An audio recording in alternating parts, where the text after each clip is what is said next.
Welcome to Questions from the Closet. I'm Charlie Bird. And I'm Ben Shalati. Each episode, we discuss a question that we commonly get asked as LGBTQ plus Latter-day Saints. We're not trying to answer this question or come to a consensus, but simply sharing our perspectives. Today's question is, what is gender dysphoria? So, Charlie and I are not terribly diverse, and we share many opinions and life experiences. For example, we both had childhood collections. However, there are some pretty big differences. For example, Ben collected My Little Ponies, and I collected rocks.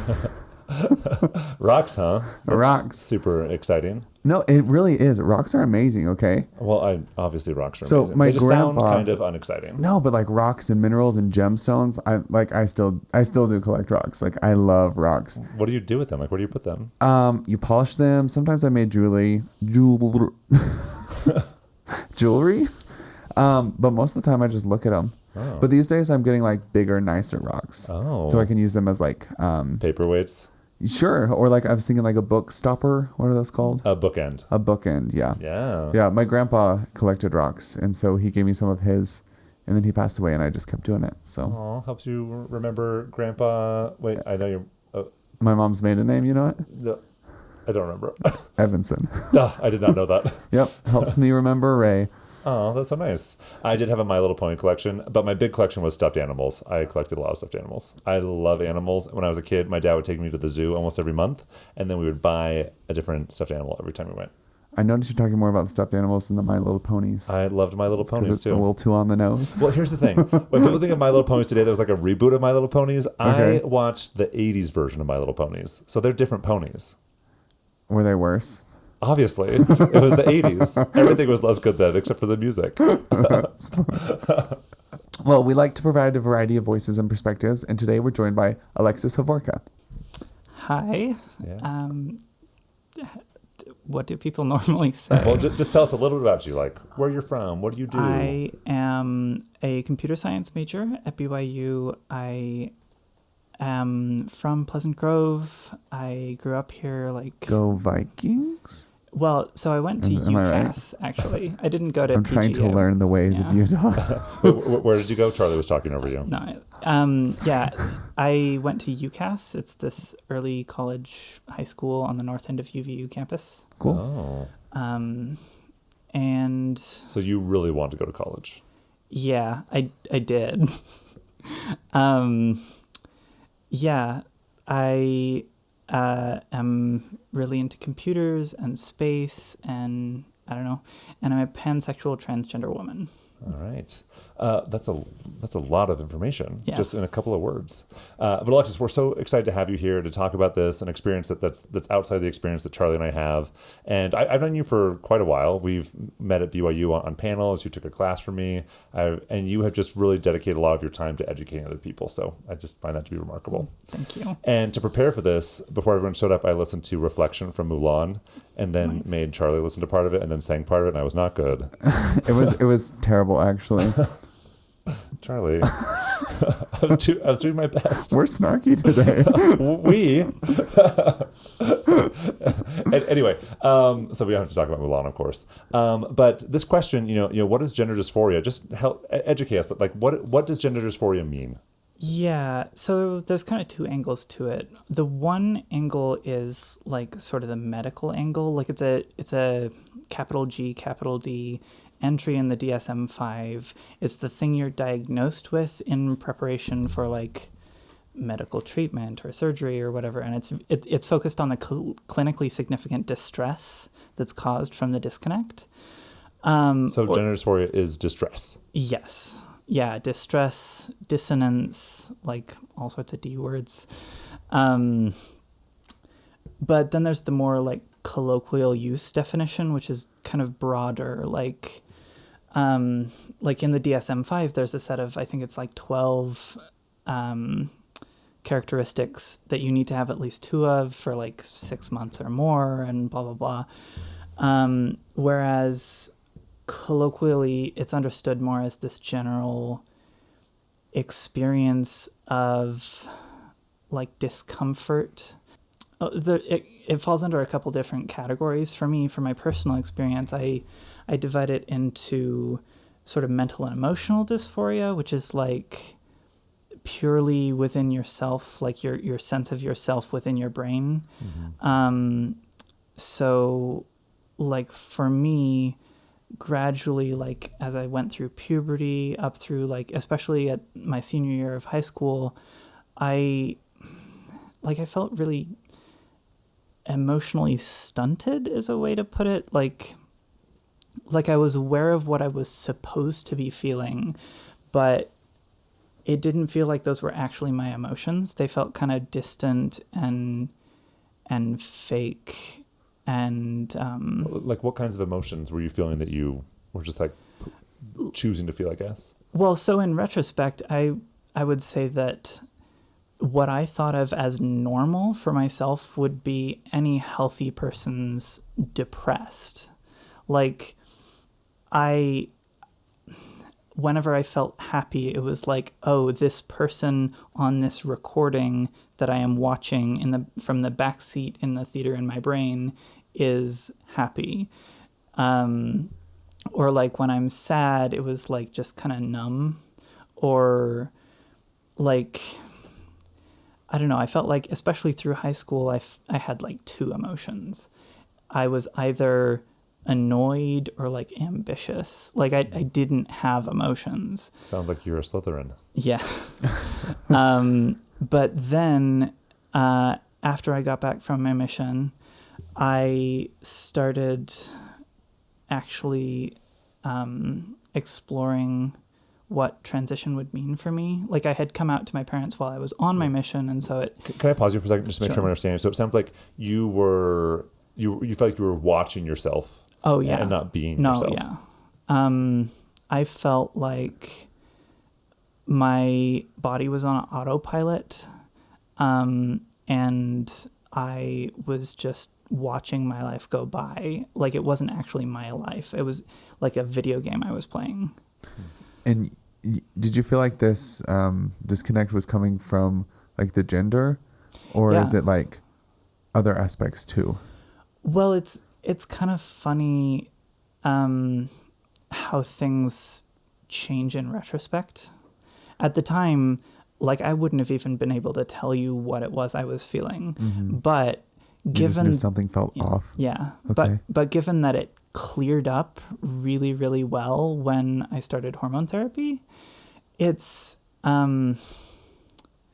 like my psychiatrist and I had run through pretty much the entire gamut of like antidepressant medications or anxiety medications, and none of them were really working for me.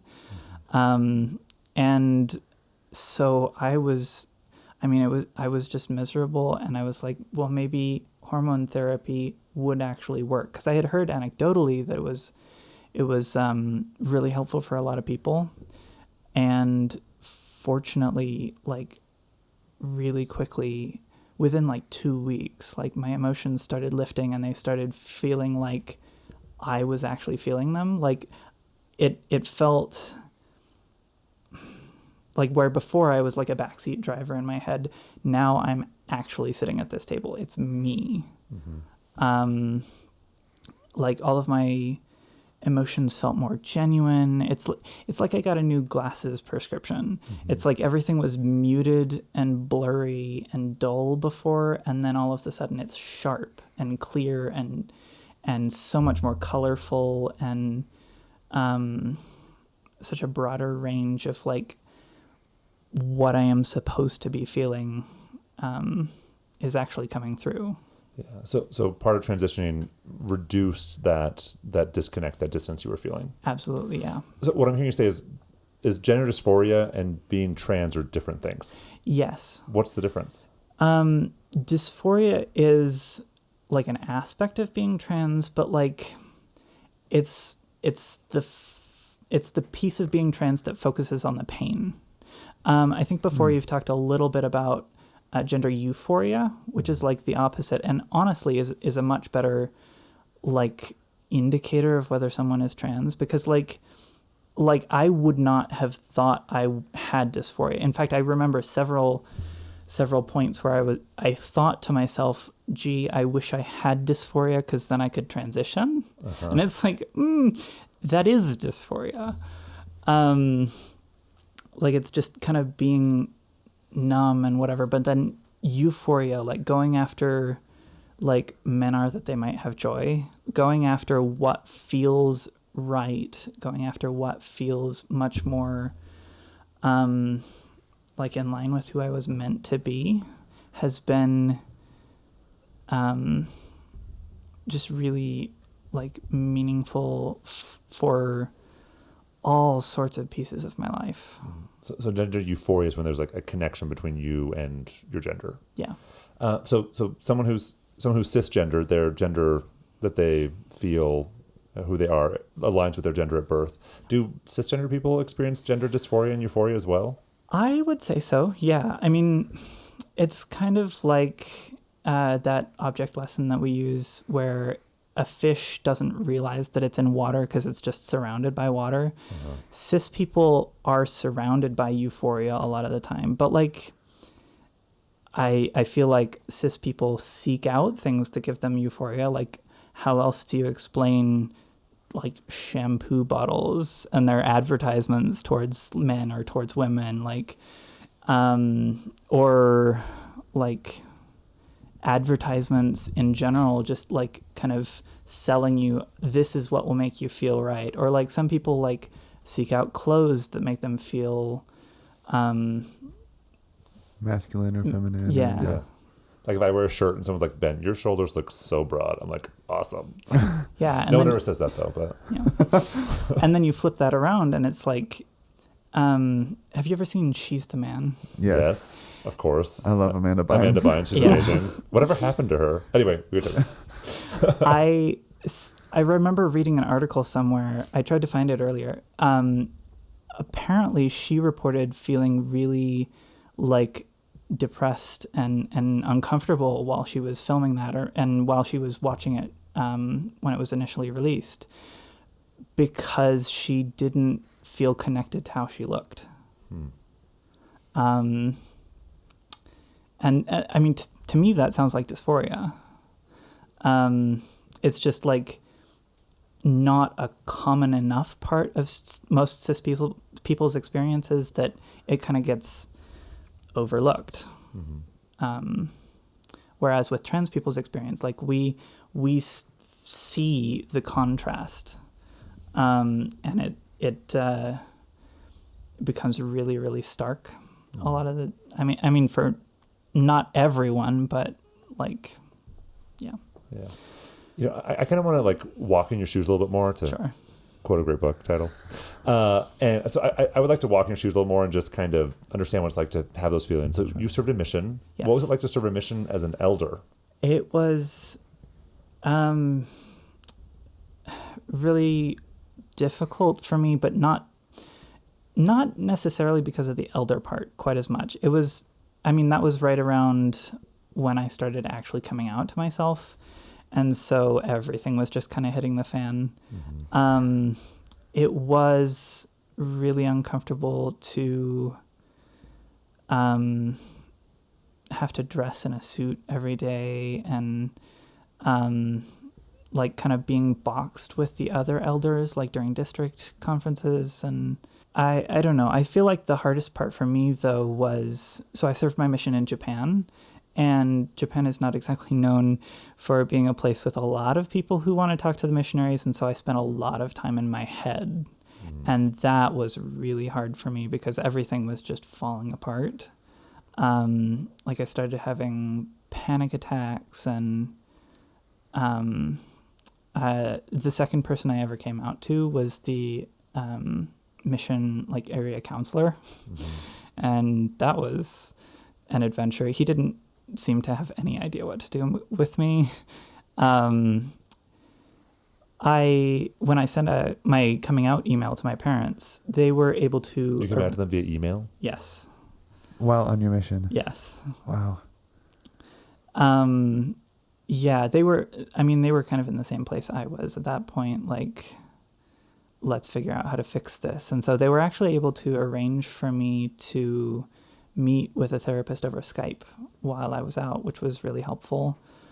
But I still ended up just being overwhelmed and non-functional. And I actually ended up returning home early for mental health reasons at almost exactly 18 months, which like less than a week after the sisters I went out with. And so that was kind of cosmic. It's like you served a full Yeah. sister missionary mission.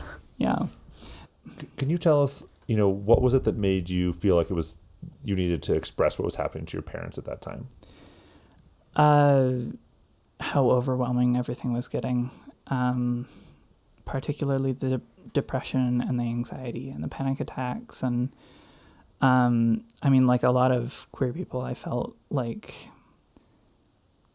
overwhelmed by the stories that I had been exposed to growing up. Like, this is something I had to have chosen, but like I couldn't remember ever choosing it. And so I started picking myself apart, being like, where is this coming from? Is this Satan? Like, why do I want these things that I'm not supposed to want? And just gradually I became less and less functional. And I was able to say in the back of my mind that I knew I was trans and that I wanted to transition. And it took a while for that to percolate through to the front of my mind, but I knew that it was something that I needed to talk to my parents about, just because I knew at that point that it wasn't going away. Yeah. Would you be willing to share some of the fears that were going through your mind at that time? Sure. I mean, I thought I was making it up. I thought I was going to get home and make all these really terrible, irreversible decisions, like permanent medical treatments. I felt like I was going to jeopardize the direction I thought my life was going. I felt like I was going to jeopardize my relationships. I was worried that I was going to try it and get into some really permanent things and then change my mind. Because, like, as an autistic person, I get these special interests. It's like my brain, like, sticks to something really hard for a couple months at a time. And I was worried that being trans was just another thing my brain was sticking to. I was worried that once I got far enough in to, like, past the point of no return, that then it would just stop feeling right for me. So connecting some dots, what I heard you say was on your mission, you were experiencing depression, anxiety, panic attacks, and help me understand if this is correct, that came from your fears of, okay, is this real? Am I being deceived? Is this Satan? Is this something that I'm just making up in my head? And it sounds like there was a lot of self-doubt and questioning, like what is real and who am I? And that was leading you to just kind of disconnect from reality and yourself. Yeah, but then you added into that some of the like more physical symptoms of dysphoria. Like, so not every trans person experiences dysphoria in the same way, and certainly not to the degree that I did. I had some pretty strong experiences where, like, so your brain has a map of what your body is supposed to look like. It plays into your sense of, like, proprioception, like your sense of your body's position in space. It's why you can close your eyes and, like, touch your fingertips. And well done, Charlie. Thank you. I just did it. Charlie has, what's it called? Proprioception. Proprioception. Great. Propinquity. Yeah. And so my brain had a map of what my body was supposed to look like that did not match my actual body. Starting around, like, my senior year of high school and just getting increasingly stronger, like, I would have to fall asleep hugging a pillow really tightly to my chest because the nerves in my chest weren't sending the right signals to my brain. Like, my brain expected to feel things from my chest that it wasn't feeling, and, like, there was no pain, but the way that my brain was interpreting that was like, okay, there has been some kind of injury here, and the lack of pain means it's really serious, and so we need to be like going to the ER or something, not sleeping, and trying to make sense of it. Yeah, and so I would have to hug a pillow to my chest to get the nerves to shut up enough to let me sleep. That sounds very distressing. Extremely. It's like the best way I have found to describe the physical sensation is it's like there's an itch in midair. You can't scratch it because there's nothing there to scratch. And so just like having that itch constantly just drives you crazy, like completely occupies a lot of your mental energy. And so all of the other things that come up start to get really hard to deal with. So maybe if I hadn't had the physical dysphoria symptoms, I would have been able to deal with the emotional and social dysphoria symptoms a lot easier. Mm-hmm. Or maybe if I hadn't had the social dysphoria of being on a mission and being called an elder all of the time, I would have been able to deal with the physical dysphoria more. But all of it in concert was like triple threat. Yeah. And you're saying not every trans person would have all those same experiences? No. Everybody is different. Mm-hmm. Some trans people arguably don't necessarily even experience dysphoria at all. Like, to a certain degree, you could argue that the lack of gender euphoria is a form of dysphoria. And so in that sense, trans people experience dysphoria as inherent in their experience. But I don't know, it just feels weird to focus on the bits of the experience that are defined by pain. Mm-hmm. So tell us more about that, like describing your experience as being trans, like with the pain of dysphoria. That sounds like that's been not healthy for you. Yeah, no, it's a great way to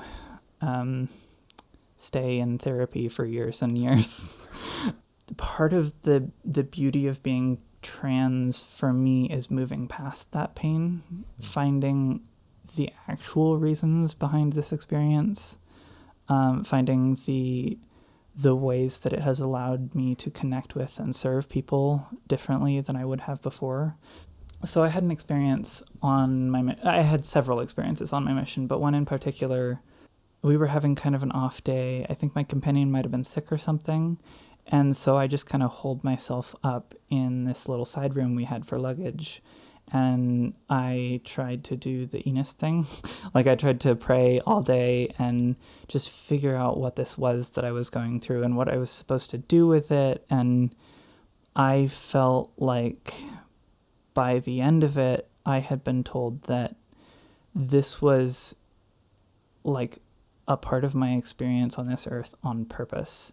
Like, it had been something that I knew I was going to go through before I was born, and it was designed intentionally as part of like my plan of salvation and the plans of salvation of the people around me, in order to teach us something. Like, it wasn't clear to me then, and it's still not clear to me now what exactly I was supposed to learn from this, but like, I feel like I had it confirmed to me that this was like on purpose. Mm-hmm. So this part of you that had always been viewed as shameful and vilified kind of stepped into a new light that had like more meaning behind it. Yeah. That seems like really important, like a huge moment. Oh yeah. That's amazing. Thanks for sharing. Yeah, and these are like being gay and being trans are such different experiences, but I'm also sensing like similar experiences of like feeling like isolated, God's love. And into that big flip. Yeah, exactly. And then feeling like, okay, there's a purpose to this. There's a reason to this. And you know, I'm not saying like how anyone should self-identify, but I remember the times when like I would say that I struggled with same-sex attraction. I'm not saying that someone shouldn't say that, but to me it was like, I have this problem that I wish I could fix and I wish I could go away. And then coming to terms with, this is my orientation, I'm gay, and that like being a freeing experience of, okay, this isn't, I'm not look at this as a bad thing, but okay, what good comes from this, and how is this going to propel me forward? And on top of that, having a witness that like this was something that God was with you in.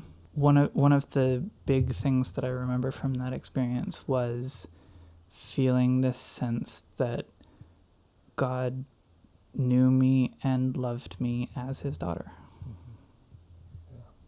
Thank you for sharing that experience with us. Yeah. Alexis, what else have you learned about God being with you on this experience? Your mission was a couple years ago. What's happened with your relationship with God since? I mean, it's complicated, especially being at BYU. It's like, it almost feels like being exposed to some of the strongest opinions of people in the church here at BYU has been harder for my testimony than more than it has been strengthening. And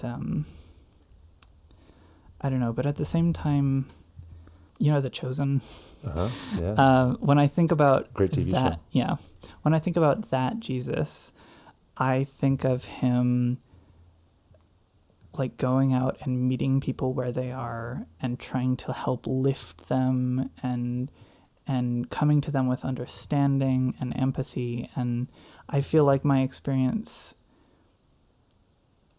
since my mission has been really helpful for me to grow into that, because it's like it still feels like it's a conversation that we're only starting to have, and so being a part of helping people to understand each other and finding people and helping them like deal with the negative parts of the experience of being trans. You mentioned that you also have autism, and I'm guessing that since you do a lot of deep dives, you probably studied the relationship between autism and being trans. Can you talk to us about that? I mean, I can try. I'm not an expert by any means, but well, I think you are. You know more than us. Okay. Yeah, so there is like a clinically significant link between being trans and being autistic. It seems like I'm struggling to remember the actual like statistics. I think it's something like 1 in 4 people who are diagnosed with autism are also diagnosed with gender dysphoria. That's a high amount. Yeah, no, it was a surprisingly high number. I don't remember if it was that high. But it's definitely not a universal experience. Yeah.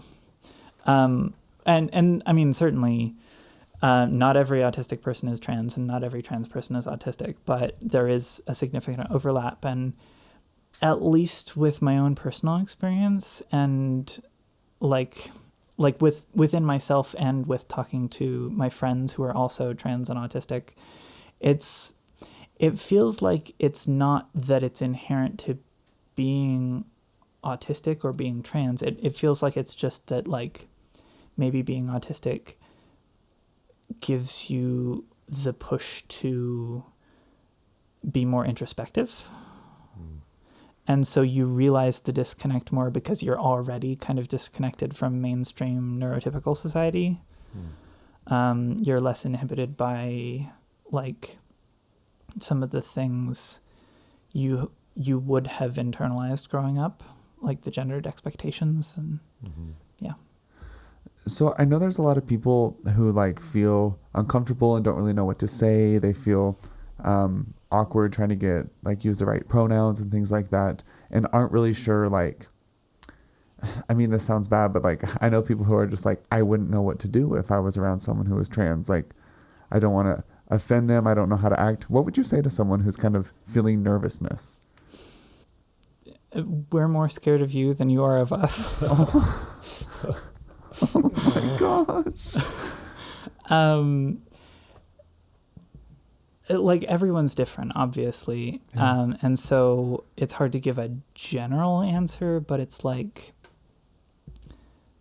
a lot of the focus of the experience of transition is just trying to reach a place of normalcy. I feel like Marina said that in a previous episode. Mm-hmm. Yeah. If it helps you to just kind of ignore that piece, then that's fine. But maybe one thing to do is just kind of reach out and,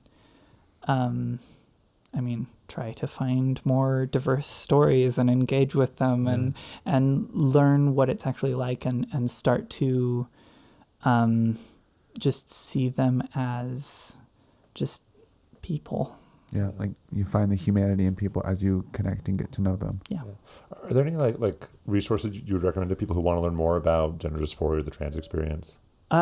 Sure. I mean, there's all sorts of resources, lots of great YouTubers or podcasts, or I mean, one that I skimmed through in preparation for this is called the Gender Dysphoria Bible, which gives a great overview of like sort of the general pieces of experiences with dysphoria and euphoria that people can kind of find their experience a grab bag of. So when you came out to your parents, when you told the people that in your life that had known you for years, were they surprised? Like, what were their reactions? Yeah, for me, pretty much everyone was surprised. As obvious as I felt I had been throwing out signals to try to get people to catch up, like pick up on them. Like collecting My Little Ponies? Yeah. Everybody was just caught off guard. A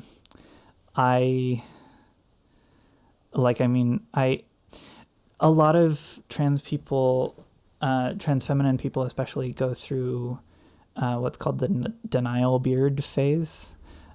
I have a goatee in my senior photo.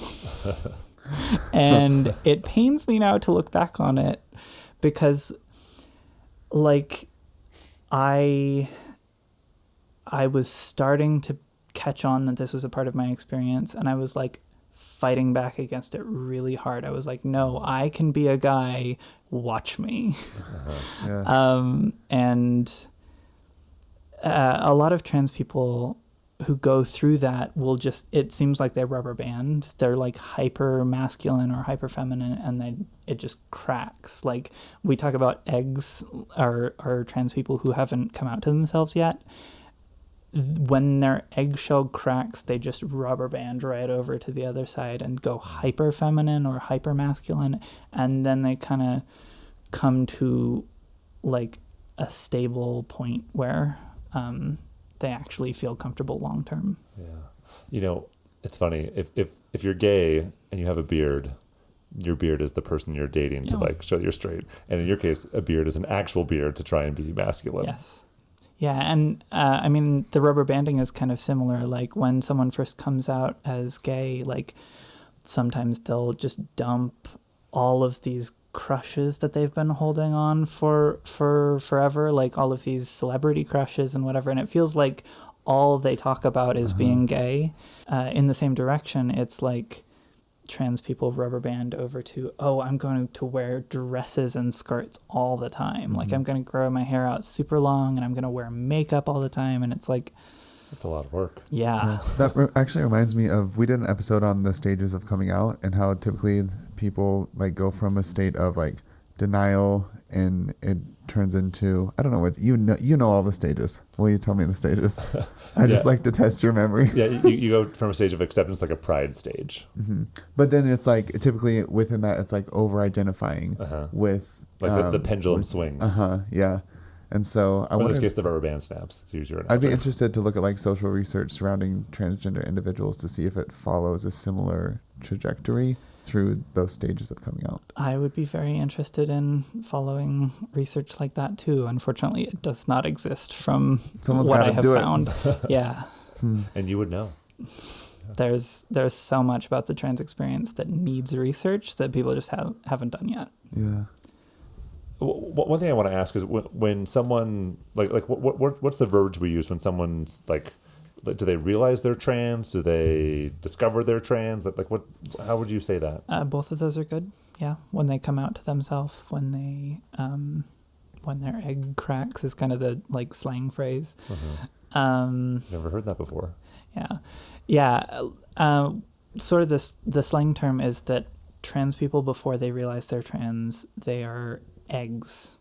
And so then they hatch, or their eggshell cracks.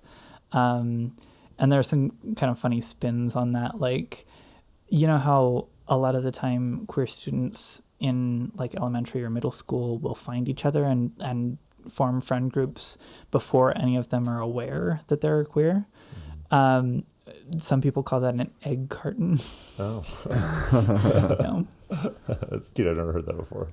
I've got another question. So I have a friend whose egg just cracked. Okay. And so we've been talking on the phone about this, and I had no idea, and I've known this person for quite a while. And so as we were talking, one of the things that my friend said that they had heard at church was that people are confused about their gender because it's a sign of the times, and Satan is trying to confuse like the very basic parts of us. I'm just curious, like how would you respond to that? Like what would you say to someone who feels that way? I have been there. I have spent a lot of time with that kind of thought. At least for me, in my experience, the doubt was what was from Satan. Like trying to confuse me and trying to just cause me pain and like muddy the experience. Whereas when I did that Enos thing and I prayed all day, I felt like that gave me a bit of clarity and things started to get easier to manage. I still was very distressed and I still needed to come home early from my mission. But like we talk about how elect souls were saved for the last days. Mm-hmm. To me, it feels like the sign of the times is that people are becoming more able to talk about this thing that's been a part of humanity for as long as humanity has existed. It's not that the experience of being trans is new, it's that the right people are coming to Earth and figuring out how to actually have conversations about it. Mm-hmm. And figuring out how to help each other grow and learn all of these new facets of just like interpersonal relationships or internal relationships with yourself and who you are. I don't know if that makes any sense. Yeah. It makes sense to me. Yeah, I think that's a really interesting thought, and it's actually something I've considered with myself, and like for all the differences, there's been like the same arguments, same ideas that like gay marriage is legal now because society's getting worse, right? But it just feels like there are like really like powerful spiritual LGBT individuals who are here and who are like working in a part of the vineyard that's never been tilled before. Yeah. It's really interesting. Yeah. Thanks for sharing that thought. Yeah. Alexis, as you've been talking, I just keep coming back to what you said about, Jesus meeting people where they are. And, Jesus, of course, like gives us commandments and a gospel, and we're invited to live them, and we're blessed when we do that. And yet all of us fall short. And we all fall short of the glory of God in whatever way. And yet, even in those experiences where we fall short, Jesus is there with us. And so as I'm hearing you talk, I'm just realizing like it's not my job to say like who is or isn't falling short, like who's like what someone's sins are or aren't. But it's my job just like meet people where they are and be with them on their journey, and to cheer with them when they're happy, and to be sad with them when they're sad.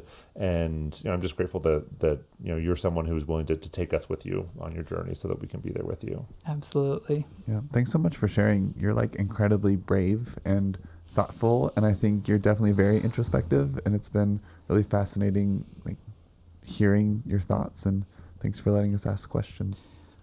Thank you for having me. Yeah, I mean, I was thinking about preparing for this, like all these different facets of my experience with dysphoria and euphoria. I'm sure when I listen back to this, I'm going to feel voice dysphoria. Like my voice does not sound the way that it sounds in my head. It has been through my experience with me. It's been scarred by a testosterone-based puberty. But I am glad, this is kind of cheesy, but the thought that I had before walking in here was, I am glad I'm going to be able to use this voice to help lift other people. Oh, that's so pretty. Beautiful. I love that. Alexis, thank you so much for sharing your story and for your voice and just sharing your experience. And like you said, every person's experience is different. And so, we always encourage people to listen to other voices. And of course, your voice isn't the only voice. So thank you for sharing yours today. Thank you for joining us today. If you've enjoyed this or other episodes, please consider leaving us a review, following us on Instagram, Facebook, or YouTube at Questions from the Closet, or sharing this podcast with someone you love. And as always, please remember that we do not represent the Church of Jesus Christ of Latter-day Saints or Brigham Young University. We're not trying to be prescriptive or tell anyone what to think or what to do. You heard 3 perspectives, and there are many, many more. We encourage you to listen to other voices and hear a wide variety of experiences. If you would like to submit a question or share a comment about today's episode, you can email us at questionsfromthecloset@gmail.com. Until next time.